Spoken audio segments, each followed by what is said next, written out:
board. Now guys, do you think Dazzle has the ability to find a hidden object?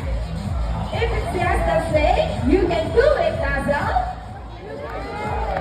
Go Dazzle, find the hidden object for us.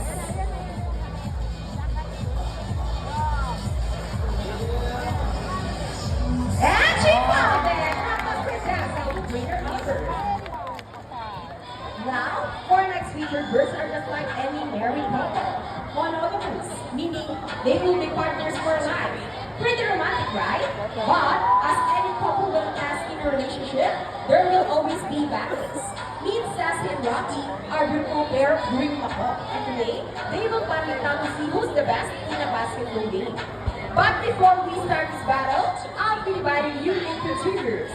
All the girls will cheer for Sassy. Come on, girls, let me hear say, Sassy, Sassy, Sassy, sassy, and all the boys will cheer for Rocky. Come on, boys, let me hear say, Rocky, Rocky.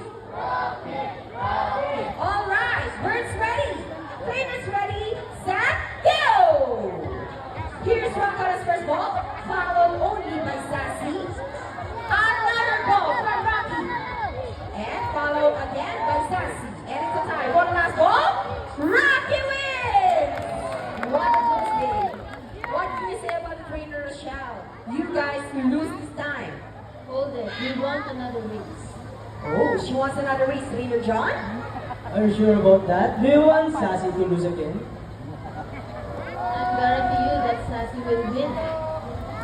So, what race do you have in mind? I want a ring race.